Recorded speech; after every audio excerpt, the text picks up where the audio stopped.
Assalamualaikum warahmatullahi wabarakatuh. Nama saya Suesi dari S1 Farmasi kelompok D. Nah, di sini saya akan menjelaskan mengenai tugas sabun padat yang dibuat video. Poin pertama yang akan saya jelaskan yaitu pengertian sabun padat. Sabun padat merupakan sediaan kosmetik yang dibuat melalui reaksi saponifikasi antara lemak padat dan NaOH, di mana sabun ini berfungsi untuk membersihkan badan. Lalu ada jenis-jenis sabun padat.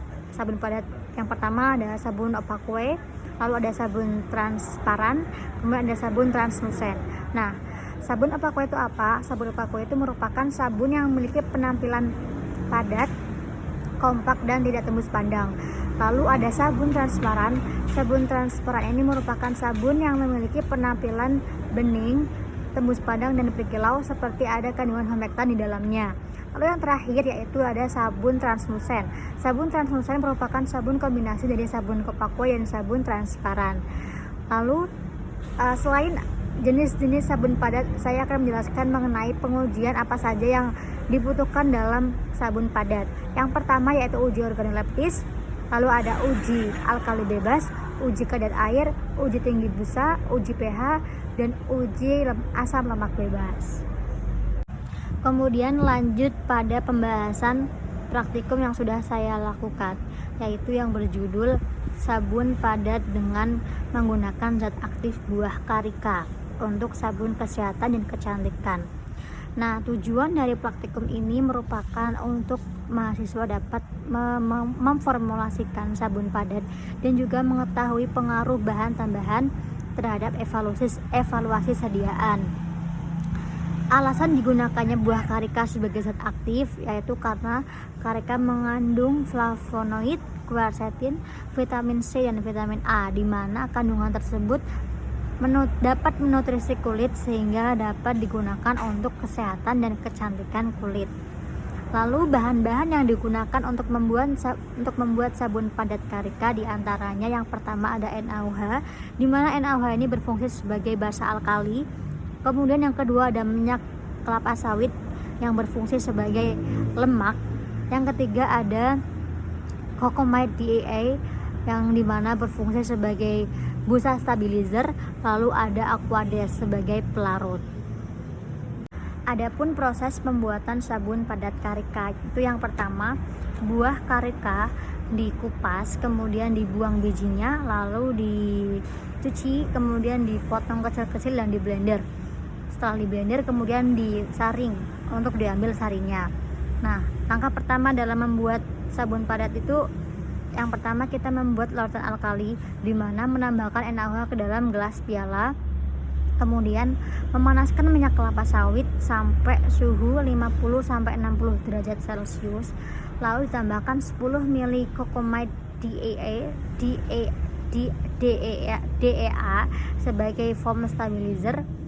Lalu diaduk sampai mengental. Setelah mengental kemudian ditambahkan 40 ml sari buah karika ke dalam campuran minyak dan ditambahkannya itu secara pelan-pelan saja. Ketika campuran minyak itu sudah agak dingin, lalu diaduk-aduk sampai terbentuk biang sabun padat.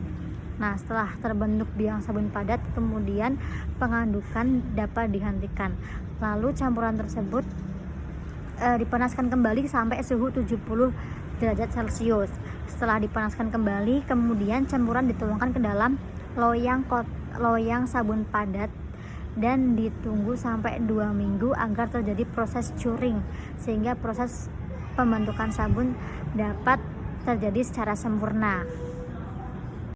Setelah selesai membuat sabun padat, kemudian sabun padat dievaluasi. Nah, yang pertama evaluasi uji organoleptis, di mana hasil menunjukkan bahwa sabun padat memiliki bentuk lunak, rapuh, dan juga tidak memiliki bau. Nah, di sini menunjukkan bahwa hasil sabun padat ini belum memenuhi standar SNI, karena persyaratan dari sabun padat ini tidak rapuh. Namun ternyata berdasarkan hasil penelitian bahwa sabun padat karika ini menunjukkan dia hasilnya rapuh, sehingga dapat dikatakan bahwa sabun padat belum memenuhi persyaratan atau tidak memiliki kualitas yang baik. Hal ini disebabkan karena kadar air yang terlalu banyak sehingga sabun terlalu lembek dan menyebabkan kerapuhan. dan juga bau dari buah karika tersebut tidak mempengaruhi dari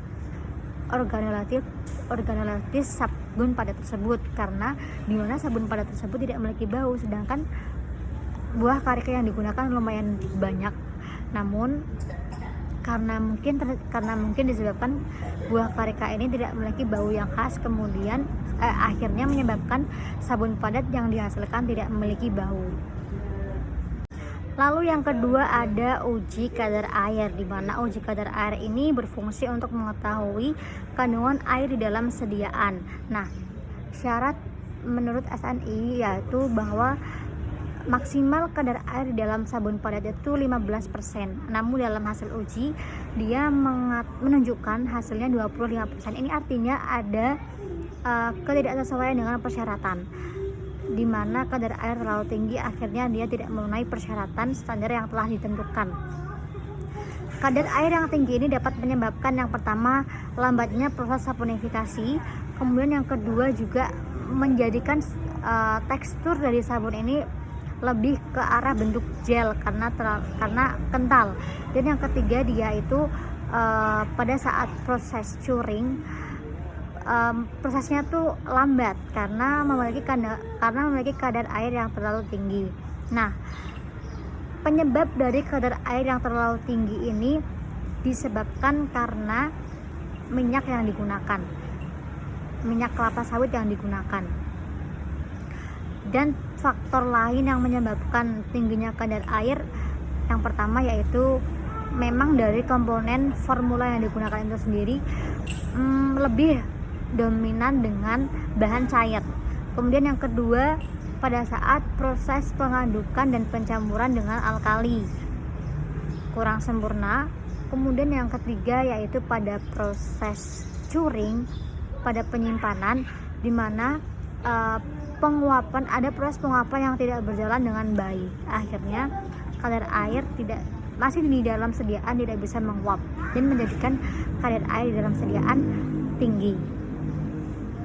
Lalu kemudian yang ketiga yaitu uji stabilitas busa, di mana uji stabilitas busa ini bertujuan untuk mengetahui stabilitas busa pada sediaan sabun padat.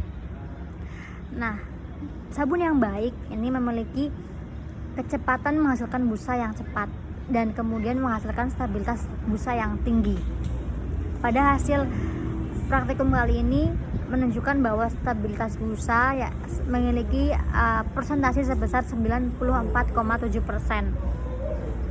Nah, di mana hasil tersebut dipengaruhi oleh bahan surfaktan dan penstabil busa yaitu Cocomed DEA, di mana Cocomed DEA ini memberi hasil yang bagus pada busa yang dihasilkan karena menunjukkan hasil busa yang diperoleh yaitu stabil dan memiliki kandungan busa yang tinggi karena menggunakan Cocomed DEA sebagai penstabil busa atau foam stabilizer. Sebenarnya untuk stabilitas busa belum ada literatur yang menjelaskan harus berapa persen. Dari standar SNI sendiri belum merilis seberapa persen stabilitas busa, hanya ada tinggi busa. Karena dalam jurnal saya dan saya juga cari dari jurnal-jurnal lain mengatakan bahwa stabilitas busa belum ada standarnya dari SNI.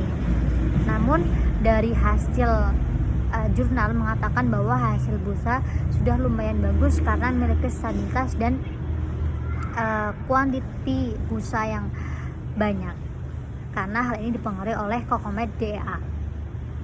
Kemudian ada uji kekerasan sabun, yang dimana kekerasan sabun ini bertujuan untuk mengetahui seberapa keras sabun padat yang diperoleh.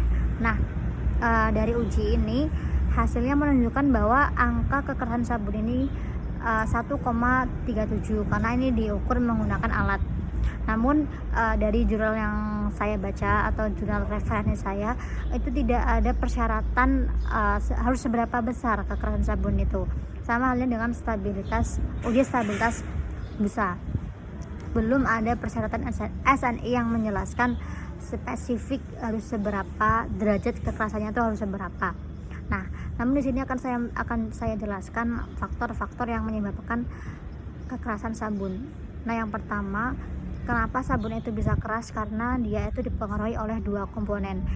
Itu yang pertama ada buah dari sari buah karika itu sendiri, yang kemudian ada NaOH. Pengaruh dari buah karika dan NaOH itu berbanding kebalik. Jika kadar buah karikanya itu terlalu tinggi, maka sabunnya akan lunak. Namun jika kadar NaOH-nya yang lebih tinggi, maka sabunnya akan keras. Nah, kemudian di sisi lain sabun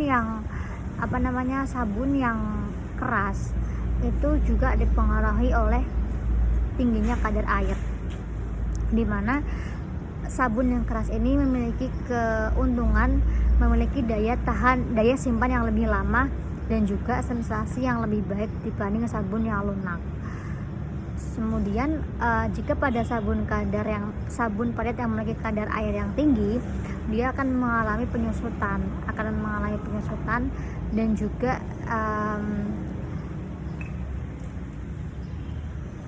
baik, mungkin itu saja dari hasil pembahasan atau dari hasil jurnal yang sudah saya review, sudah saya gunakan. Memang ujinya itu saja dalam jurnal tersebut. Nah, mungkin untuk sebelum saya tutup, saya akan sampaikan dulu bahwa kelebihan dan kekurangan dari sabun padat. Kelebihan sabun padat itu yang diantaranya dia harganya lebih murah daripada sabun cair. Kemudian banyak sabun padat yang menggunakan bungkus kardus dibanding bungkus plastik, ya maka dia lebih ramah lingkungan dibanding sabun cair. Lalu sabun padat ini lebih mengandung sedikit parfum, dimana banyak orang dan ini menguntungkan bagi orang-orang yang memang alergi wangi-wangian. Namun kekurangan dari sabun padat ini, dia memiliki pH yang lebih tinggi daripada sabun cair, sehingga dia lebih menyebabkan kulit kita tuh terasa kering. Nah, mungkin itu saja yang dapat saya sampaikan. Kurang lebihnya saya mohon maaf. Wassalamualaikum warahmatullahi wabarakatuh.